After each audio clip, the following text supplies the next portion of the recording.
Alright, we are back, and today we are looking at the Genie PowerLift 900 installed on the mini door.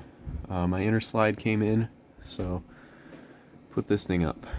I just figured, I've been doing a lot of Chamberlain Lift Masters on this door lately, especially newer, like MyQ Chamberlain Lift Masters, so I figured I'll do something a little different, and I'll put up this thing. Now I don't know if I've actually shown this opener. I'm sure you've seen it in my videos because I just have it sitting here. I probably do have a video of when I first got this thing, but I've never actually had this thing set up and actually been using it. So I figured I'd put it up here to see how it does.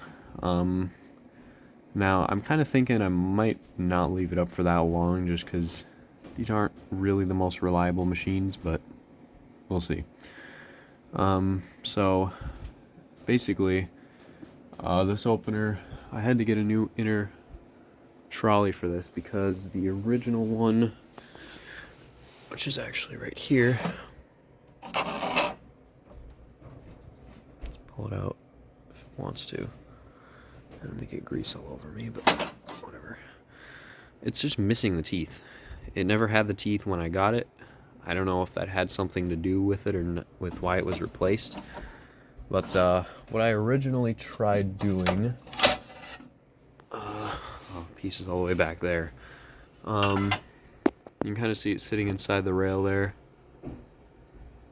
I've got a little Genie screwdriver rack there that I took out of another trolley, but that one does not fit in the new style inner slide.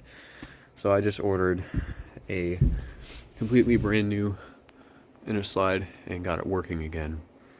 This is an opener I got from work, and like I said, I don't know if that's why it was replaced or for another reason. This is, so like I said, PowerLift 900, model 2562. I'm assuming it was made in 2013 based off that serial number. I'm not sure though. So yeah, this is the AC motor screw drive. This is actually the last AC screw drive Genie made. Now I will say, the AC machines, these ones tended to not be that reliable. This particular one is actually Series 3 machine. You can see it. I do have my Series 3 wall button hooked up, and just the Series 3 openers in general tended to not be really that reliable. So that's why I'm kind of like, we'll see how this one does. So, trying to think where to start on this. Well, I don't have a light cover for it. That's something I still need to get, but there's no point in getting one because we tear out a lot of Series 3 machines. I see a bunch of those in the dumpster, so one of these days I'll just snag a light cover from one of those. I start work back up in a couple weeks here, so let's see. So these are all of your terminals, and this very right terminal is missing the little tab, so it was a little difficult. Let's see if I can get it to focus on that. No, it was a little difficult to get that wire in there. Turn my light off, but I got it in. Just 2 bulbs, 60 watts max. And there's your programming buttons on the bottom.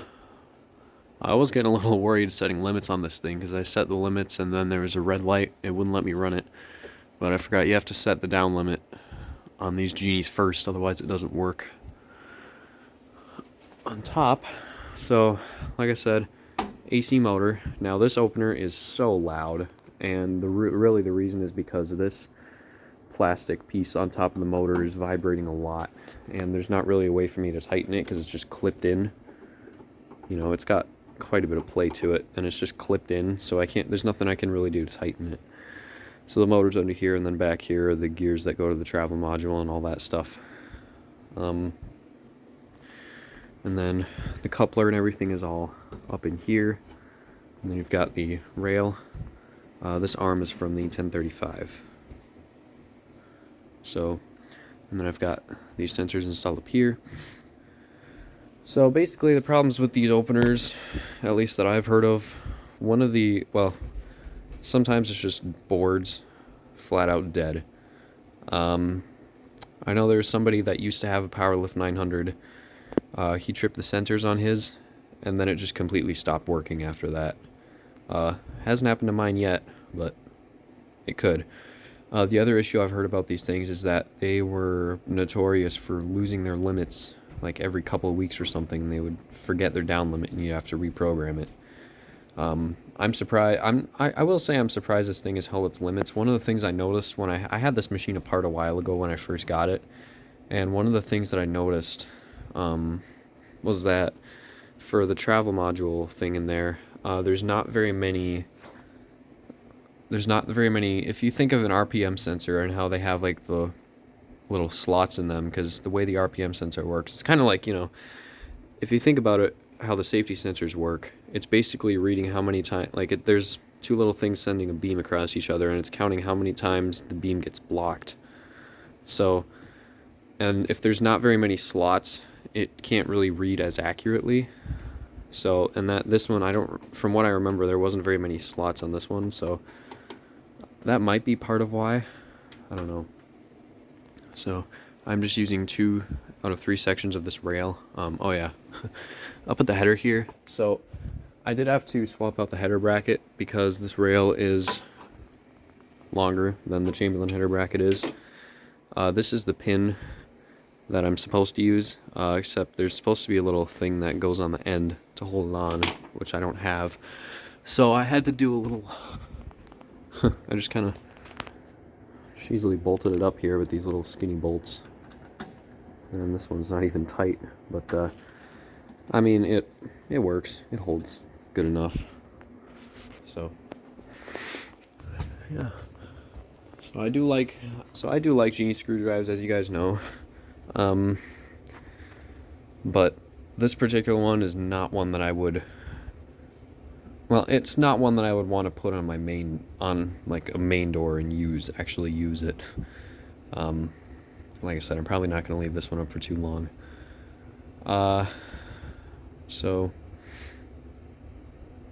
I don't know. I mean, I'm not really sure what else there is to say. Oh yeah, so let me come over to the wall button here. So, this, like I said, is the Series 3 button.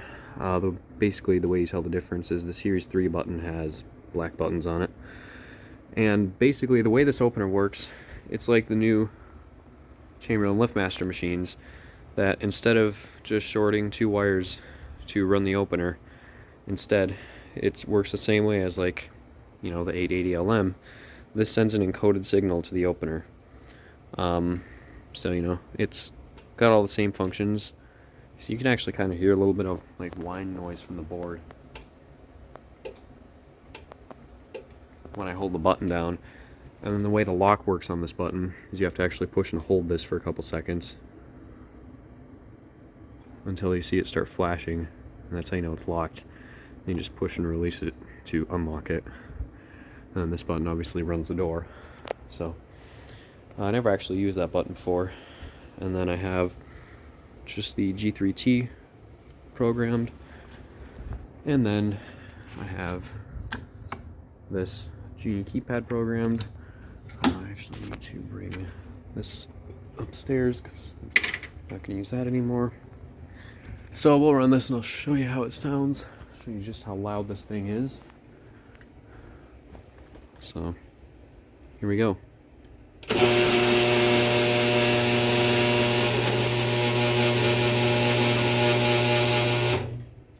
Yeah, so very, very loud, like I said.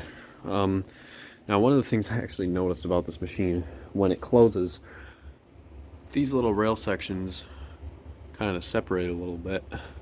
When I put the inner trolley in, it's just really, really tight. It's a really, really, really tight fit. It was, once I got the screw slid out so that I could actually put the trolley teeth on the screw, it was not easy to get it to slide back in. The other thing, one of these little rail supports here is broken. I don't remember if I broke that or if it was broken already when I got it, but that's not a big deal. It holds in just fine. So, yeah, I definitely prefer the DC screwdrives, but you know, at least this one still works. And like I said, you know, it is just this plastic piece. Oh, this motor's really warm. This plastic piece vibrating. Yeah, I've been running this thing a lot, just testing it out and getting it working right. So actually, maybe I won't run this thing again. I'll let it sit for a while. Plus, I'm already at 10 minutes. I will, you know, I'm gonna try to start making my videos shorter. Just this is something a little, this was kind of something a little different, which is why I was getting into a little more detail on it, but I don't know, I'll try to make my videos shorter than like 8, 9, 10 minutes, because, yeah. Anyway, I'll get a video of running this thing a couple more times once this motor cools down, because, yeah, that's warm. So we'll see you guys later.